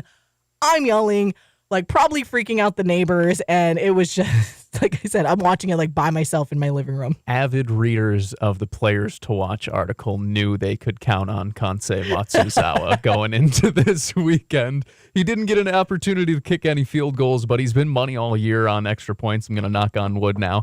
And he was money again, did his job, and the only 3 times that he was called upon throughout this one, and that is more than his counterpart on the other side for Fresno State. He knocked it through, and to his credit, that is what he has been exceptionally good at all year. Is you haven't really had to worry about the point after attempt for the most part. I hope that continues over the next 3 weeks. Obviously, I hope it continues on with the field goals too, but just in general, really, really awesome resilience by Hawaii in this fourth quarter, down 2 scores, coming back to win. And I'll say this, just like Nevada is owned by Timmy Chang, guys, Braden Shager owns Fresno State. Yes. That's a pair of wins. That's bookends. Start your career with a win, end your career with a win against Fresno State. Congrats to Braden, and I know that the Bulldogs fans are happy to see that guy going. And, well, I mean, we're saying bye-bye to Fresno State pretty soon, too, which will be very weird and interesting, one of the longest standing rivalries for Hawaii. But even prior to that, I want to rehash and bring it up again, as we brought up in the first hour, with Timmy Chang having those timeouts down the stretch, because we go back and, the Hawaii's driving, went 60 yards, and then that ball gets punched out, turnover, Fresno State takes over. But you got your timeouts. You got the 3 timeouts, and credit to the defense for doing what they needed to do to stop Fresno State and making sure those timeouts mattered, because, if you let Fresno State break through, then all of a sudden it doesn't really matter. They extend their drive, yada, yada, yada. Hawaii doesn't get the ball back. Defense did what they needed to do, and there we go. And then we start Hawaii's game-winning drive, ultimately, and taking a breath, winning the game, Kansei putting it in the uprights. And then you go and you're like, all right, Fresno State still has the ball to end this game. Again, the stress The stress does not end whatsoever. Especially with a 1-point game, Oh my! because it's not you even just need like the field goal, right? it's not even like a touchdown is needed to win. It's maybe they just get 1 40-yard break, and if they can get out of bounds, if they have a timeout, then all of a sudden it changes things there. The stress was still there. That's for sure, and that was before there was a penalty with no time left. Yeah, and their drive starts with just 11 seconds left on the clock. But again, I feel like you're always, especially, I will bring up the Bears too, especially when you're usually on the losing side of like game-winning drives and things that come down to the final seconds. I am holding my breath the entire time, even though it's 11 seconds. I'm like, you know what? There's still a solid offense, even though our defense was doing incredible at that game. Like anything can happen down the stretch. Threw a couple of passes, and then when you think it's finally over, I mean, the text messages and some Twitter posts were a little premature down the stretch too. Faked out everybody, right? Like everyone was like texting, "Chee-hoo, woo, our game is over," and then there's a penalty after that tackle. Anyways, like I said, it was a little everybody. Not just you could tell everyone was excited, and then when I saw that hit happen though, I was like, oh wait, I already knew that we can't get too excited about this because that kind of looked like it could be, especially because how the refs were calling the game, like this could potentially be a penalty right here. Like a couple seconds after, you're like, there's the flag, 1 second left. So technically Fresno State gets that one more chance when you thought that the game was over. So targeting called on Matangi Thompson, 1 second left on the clock, and I'm chuckling, you guys, because I just can't. I'm reminiscing about how stressed I was coming down to literally the last second when you thought the game was over and then it wasn't over. And then I'm still stressing that you're just all this pent up like things that you had to go through before with. We're always on the losing end of all of these close games. Like, is Fresno State going to have that like last Hail Mary? Bring back the Chicago Bears. Am I going to see this happen all over again? Talking about the NFL with the home team.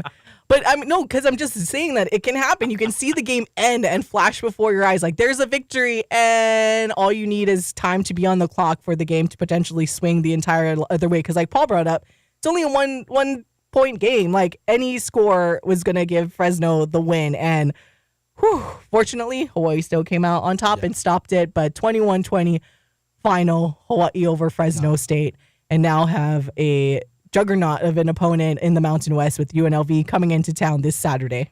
Our defense played way phenomenal in that second half for them to give it up. And them, too, have learned from their mistakes. We've seen it in the past road games where, hey, offense gets a score, a much-needed score, where we need to get back in the game, and the defense comes back down and gives a play. But our defense, they were rock solid in that game in the second half. I think prior to that final drive for Fresno State, they only allowed 30-something yards of offense. And I was looking at the Fresno B. They called it straight up anemic offense. So I think I gotta check, but I think in Phil Steele's Mountain West prediction rankings, he had Mikey Keene above Braden Shager. So little clapback moment there for those that follow those preseason tracking thingies. I think you're correct with that in Phil Steele, by the way, because I remember being a little surprised how low Braden Shager was rated at the time. Just to build off of your point, after giving up, 83 yards on the first drive, 93 total yards the rest of the game that Hawaii defense allowed. And kind of what you're saying, Michael, a majority of those coming on the final drive of the game, just 176 total yards of offense for Fresno State.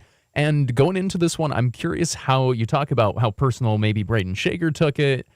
I wonder how personal it was for the Hawaii defense. These were the top 2 rated defenses in the Mountain West going into the game, depending on where you looked, whether it was PFF. You had Hawaii as the highest graded unit with Fresno State very close behind. You looked elsewhere where it's total production. Koo, you brought it up with what they do, turning the ball over in their scoring defense. We saw that in action with a pick 6 in this one. I wonder how personal Hawaii took it going into this, and that they wanted to prove that without a doubt, the Rainbow Warrior defense is tops in the Mountain West. And I think that's what they did this past weekend. Well, and I don't think I mentioned this last week, but the defense going basically 1-2 in the Mountain West, but also as Michael kind of brought up with the Phil Steele thing and Mikey Keene being ahead of Braden Shager. But if you look at now with the active Mountain West career passing leaders, when prior to this past weekend, I mean, it was 1-2 with Braden Shager with all of this total offense and career completion leaders. And you had Braden actually ahead of Mikey Keene in all of these categories, but Keene right behind Braden. So it was kind of on that end. Yeah, you have the two quarterbacks going up against each other. And want to remind everyone that Fresno State was coming off of that huge win against San Jose State, 33-10. And San Jose State, we've sung a lot of their praises and what they've been able to do offensively, especially, I mean, pushing Washington State to that double overtime game as well. But we're going to say it now, guys. Hawaii's better than San Jose State too, because there you go. I mean, the facts are the facts, right? Just like we're better than Nebraska, and we could totally beat Nebraska. Transitive property. No comment. No, look at Michael's making a face. Michael, I'm still trying to figure out your mood. Like sometimes he wants to like do all like the hey, yeah, we're gonna say Vibes this. of the day. He wants to say how we're better than Nebraska, but then not for No, San Jose because State. we're not talking about Nebraska. We're not talking about San Jose State. This week we're only talking about UNLV, and Hawaii is gonna beat UNLV. Put it in the bank. Need Ooh, put it in the bank. There we go. Need it. We'll definitely get into more of the details with the matchup coming up this Saturday. Again, 4:00 p.m. at the Clarence C.C. Ching Athletics Complex. Get your tickets. We need to pack the house there and welcome in the Rebels and be loud. Now at our friends at Circus Sports, UNLV did open as the 10.5-point favorite. So odds makers putting a little bit more respect on Hawaii and the home field advantage that Hawaii has. Over under set at 54.5. Need it. 54.5. Oh, first off, I will say this. I know I just got done singing the praises of the Hawaii defense. Points are going to be put up in this game, I think, just between both sides. I'm going to take the under because Hawaii does a really solid job against the run. And I think with Coach Thurman, we are going to do a pretty good job at kind of limiting the, UNLV's go-go offense. And that's why I'm kind of confident about this team is because we saw against Aston Gentia, and outside of the big run, we did a pretty good job shutting down that game. We're going to funnel things inside. We're going to defend the edges. And UNLV is going to have to settle for getting 3 yards, 4 yards up the middle instead of the quarterback in I forgot his name, Williamson, whatever his name is. Haj Malik. Malik, yeah. Where he would take it, he would keep it and run it on the edge and either pitch it out. So I expect Cam Stone to be matched up against Ricky White. They don't really do much motioning. Fireworks, by the way. They don't really much motion Ricky White across the formation. So I think Cam Stone will be on him for most of the game. And again, our defense is another. We saw how phenomenal our defense was against Fresno State. It's going to be even much better against UNLV. I think we're going to have to see with the injuries, but I think this is going to be the most healthy that our secondary has been. So Coach Dennis Thurman is going to have his full assortment of weapons back there in the secondary. And, UNLV is coming off a bye week. Won't have Matangi Thompson in the first half, but, yeah. But yes, put your really bets in now about it. because you can bet on college football, not high school. Put your bets in now because Hawaii will definitely cover. And if you're feeling risky, sprinkle some money on the money line. Just a sprinkle. There you go, by our Michael Escaro. I got to take a look at where it is at other markets, but I was very pleased to see that, UNLV only coming in here 10.5-point favorite over Hawaii. 54.5 is the total. Again, Hawaii and the over. Sadly, Hawaii didn't cover the over or the total this past weekend, but we're going to go Hawaii and the over again. Hawaii and the under. We want a fireworks game, Michael, in front of the fans. Thing. Our best asset is our defense. I know. We do not have the firepower and the weaponry on offense to keep up. I want the fireworks on the defensive side. Gosh. We do not have the firepower on offense to do it. How many Shager bombs did we see against Fresno State? 0. When was the last time we saw a Shager bomb? I believe it was Washington State. I think the Calcratas caught one. Or maybe it wasn't that. But anyways, we do not have the weaponry on the outsides to compete with UNLV in a shootout. So take the under. We need to take the under. We need to run the ball, control the clock, take 30 minutes off the clock, 38 minutes, whatever it was. Take the under. If it starts hitting over territory, Hawaii is not going to win. Boring. Who do you want to lose in the shootout, or you want to win? Gosh, inside voice. I'm just saying, just the way that I bet, like traditionally only bet overs because I hate watching games and you're Life's like too short to bet the under, guys. Ooh, that's what it is. That's a new short. That's a new shirt. We are probably sponsored by Hawai'i Pacific Health. It's not over till it's under. Our hearts need to go get a checkup soon. So that's just how it's gonna be. Speaking of Hawai'i Pacific Health, we gotta go to a break, guys. Michael's over here ruining my over situation. Anyways, obviously not legal here in the States, but for all of you fortunate people that do live in other states where you're allowed to bet, including our texter that loves to text in from Las Vegas and tell us all his picks. Shout out you, man. Hopefully you're having good luck, especially after the World Series big winnings that you had. Yeah, Make it legal, Glenn Wakai. I know you can't hear me, but you can't see me. I mean, you can probably hear me, but you can't read my tweets. But yeah. Probably can't hear you. Block party. All right, got to take a break. We'll be right back to talk more football and get you caught up also with something you may, or some stuff that you may have missed in the OIA playoffs when it comes to Division 1 and Division 2 when we come back on the Hawaii Sports Radio Network.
Back to more Wake Up in the Den with Ku'ulei Agbayani on the Hawai'i Sports Radio Network, 1.1 FM and AM 760.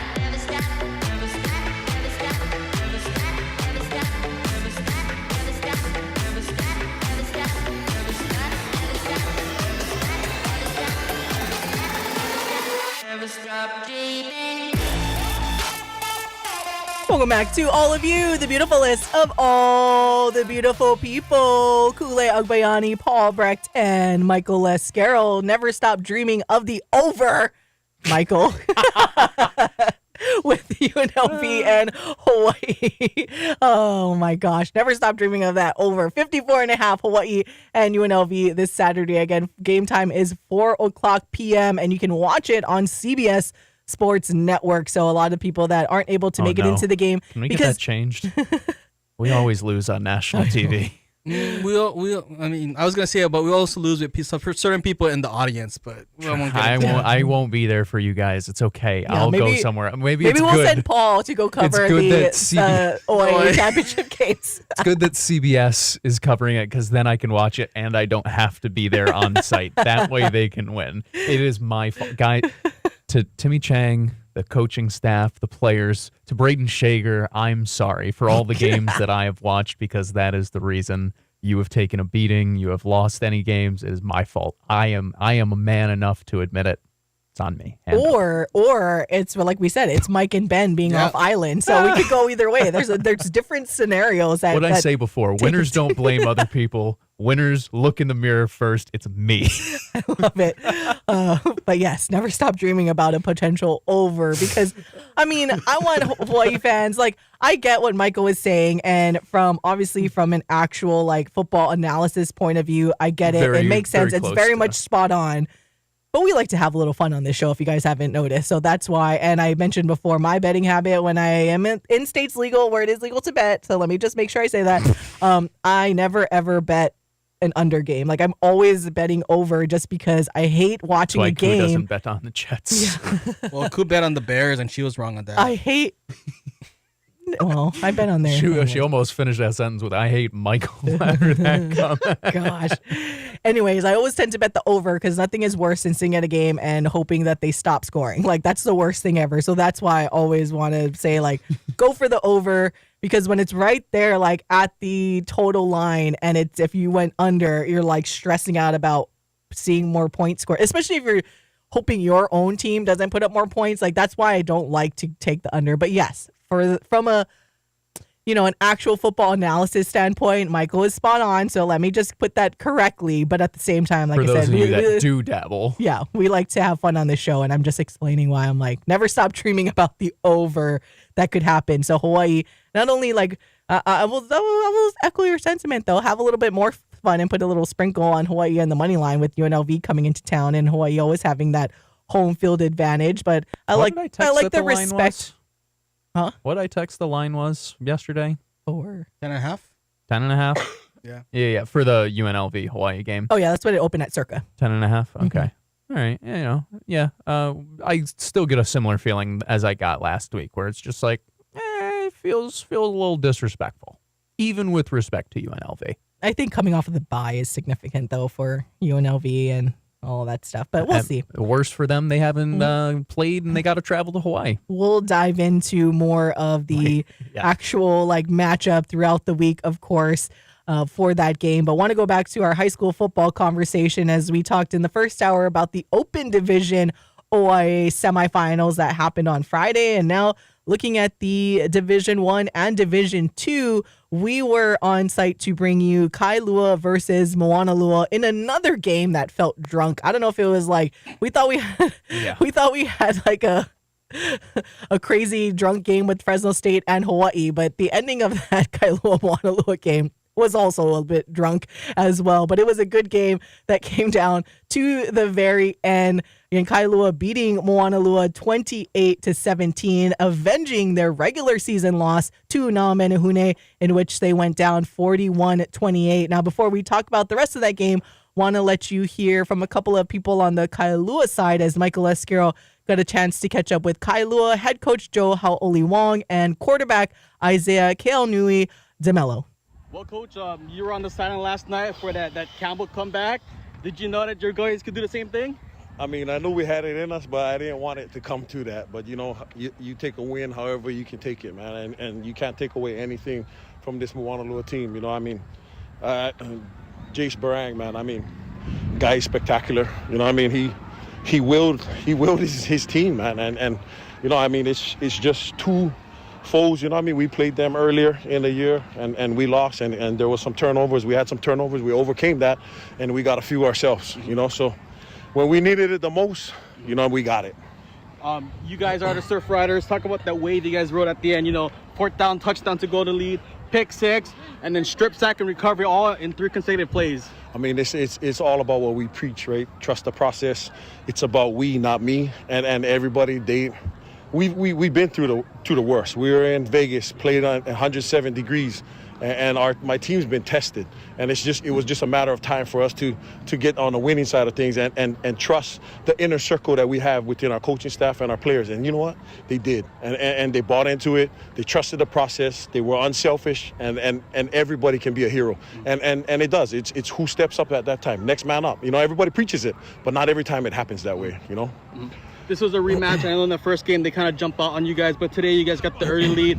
How big was that for you guys, and how much was that point of emphasis? Well, I mean, it was big. You know, I mean, just protect the football. You know, I mean, I'll say it again. Not just because I play in this division, but this is the most exciting division in the state. Most competition in this division. You know, I mean, it's you can't sleep on anybody on any given Friday or any given Saturday. Anybody can beat anybody. I mean, just look at the season Radford had. You know what I mean? Like they were one game away from going into the playoffs as well. You know, the OIA D1 Open is the most exciting division in high school football here right now. You know. You guys play Leleho. You guys beat them, I think, for your first win, and that was kind of eye-opening across the state. What do you guys got to do to get that W again? Well, I mean, like anything else, we gotta protect the football. We gotta eliminate the turnovers, the turnover game, and establish the run game, the trenches. This is the trenches, right? Offensive line and defensive line, but establish the line of scrimmage and control the line of scrimmage. They got a lot of playmakers on that side, and we know each other real well. I mean, if you look at the record between Leleho and Kailua, it's a pretty big record between the two. The meetings is just ridiculous how many times they've met, and that's the old rivalries. Those Lelehuas, the Kahukus, the Farringtons, Wai'nais, you know, I mean, that's the old rivalries, and it's all it is. It's just a big game. Two guys playing to be the number one representative from the OIA Division One, to be the representative. Last question, right? You guys it's been a while since Kailua been the OIA championship. It's been a while since they won it outright instead of sharing it, right? Right. You guys got a lot of alumni in the staff. Give us one plea to get all of Kailua back in that championship, supporting you guys. I mean, it's bleed blue. I mean, we just want a sea of blue. I mean, everybody wants it. But do you want to come out? Do you want it as bad as we want it? You know, come out and support us. I believe it's going to be at Farrington, right? I mean, come out. I mean, let's pack the stands. It's us in Leleho. I mean, come out and support us. Don't watch it from TV. Come to the game and come to Kalihi and let's do this. And that was Michael Lescaro with Kailua head football coach Joe Hau'oli Wong following their big win over Moanalua on Saturday. Now here's Kailua quarterback Isaiah Keaunui DeMello. That second half was kind of rough, but in that last minute and a half or so, you guys were a different team. What changed for you guys? We just keep our heads up. It's not over until that clock hits zero, man. Defense played hell of a game. All credit to them. And yeah, we can't just keep our heads up, man. Hell of a game, man. Talk about that fourth down touchdown pass to take the lead. Man, I can trust my receivers. I can trust my line to pick up blocks. I seen him press on my receiver. I knew I was throwing that. And yeah, all glory to God, man. Yeah. And then when you see the pick six from number 34 take it to the house, did you guys just know at that moment? That's my brother. We knew that. We're moving on. We got Leleho next week, so we just got to lock in. And yeah, hell of a game. It's been a while since Kailua has gone to the OIA championship game. What allowed you guys to get to this moment? We knew from the past 2 years, this team was going to be it. I don't know. It's speechless right now, speechless. We knew this from the start. They were down on us from the start of the season. We came back with a winning streak. Nothing is over. Keep that head high. Yep. You guys beat Leleho for the first win of the year. Yes, sir. Can you guys do it again? Most definitely we can. Our defense is top-notch right now. I believe it. I believe in them. I believe in my line. I believe in everybody in my team, my coaches. We can get them next week. Ooh, there you go. Fighting words. We can get them next week. As that was the post game from Kailua head coach Joe Hau'oli Wong and quarterback / our Timmy T's grinder of the game, Isaiah Keaunui DeMello, 20 for 32 for 208 yards and 3 touchdowns in the air. And man, it'll be an interesting one. I know there's a lot of parity when it comes to this matchup. Again, Kailua will play Lelehua in the OIA Division I Championship on Saturday, 7:00 p.m. at Farrington High School. And they beat Lelehua 33-30 in the regular season. And the Surf Riders did start off 0-3 before that win at Lelehua. Granted, those losses were to Mililani, Waipahu, and Coronado, so a couple of open division squads. So it'll be interesting to see what happens again on Saturday for the OIA Open Division OIA Division I. Kailua was co-champions with Kahuku back in 2001, but their last outright title was in 1965, in which they actually three-peated in 63, 64, and 65. Lelehua's last title was 2007. So Kailua they are definitely, what did he say? Bleed blue? I know that's a lot of their Bleed stuff blue. too. Bleed blue. So it's going to be interesting. Michael, how do you foresee this big time matchup in the OIA Division I Championship?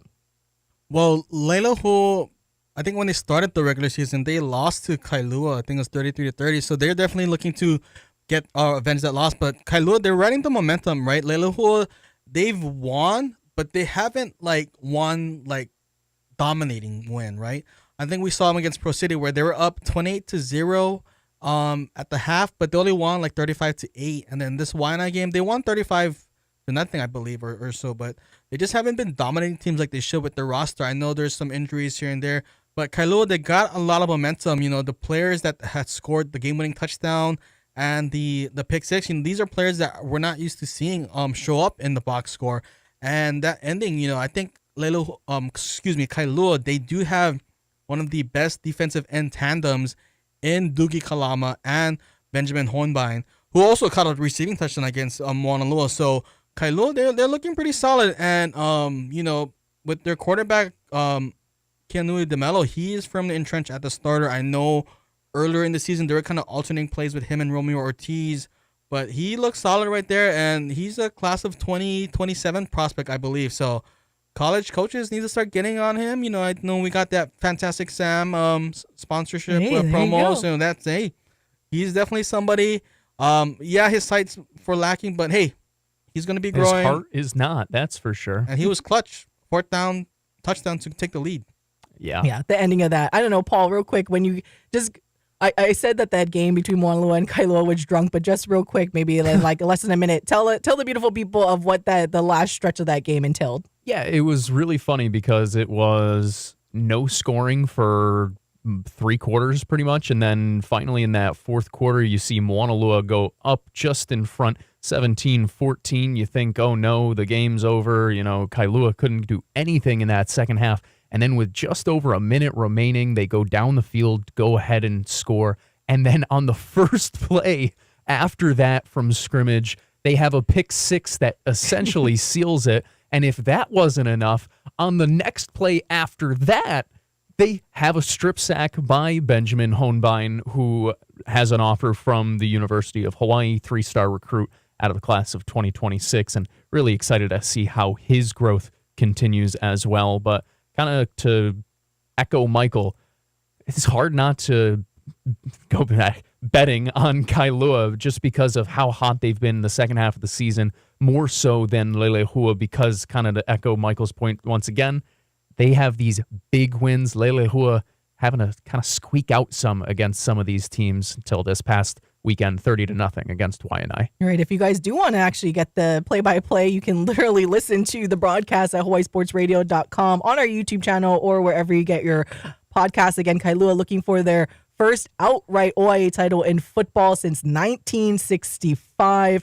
and Leilehua the first title since 2007. Now in Division II, Kaiser beat Kalaheo 28-12, and Roosevelt shut out Castle 38-0. So it will be Kaiser versus Roosevelt for the OIA Division II championship Saturday as well before the Division I game. That game will be at 4:00 p.m. also at Farrington High School. And Kaiser won not too long ago in 2021 and Roosevelt in 2018. All right, but before we wrap up, want to make sure we mention the HHSA Girls Volleyball State Championship. Kamehameha Schools Kapalama goes back-to-back after beating Iolani in 4, 25-16, 15-16, 25-16, 15-25, and 25-22. And then that's in Division I. And HBA wins its first state volleyball title, girls volleyball, since 2015, as after sweeping Les Jardins 25-20, 25-20, and 25-16. Woo! That's a lot. And again, before we wrap up, want to make sure that you guys know soccer on Thursday. Oh, also, we got some college basketball officially starting up today. USC on this station. But for now, we got to go. For Paul Brecht and Mike Liscaro, I'm Kule Agbayani. Your brand new home for OIA Athletics. KGU AM. K236CR. Honolulu is the Hawaii Sports Radio Network on 95.1 FM and AM 760.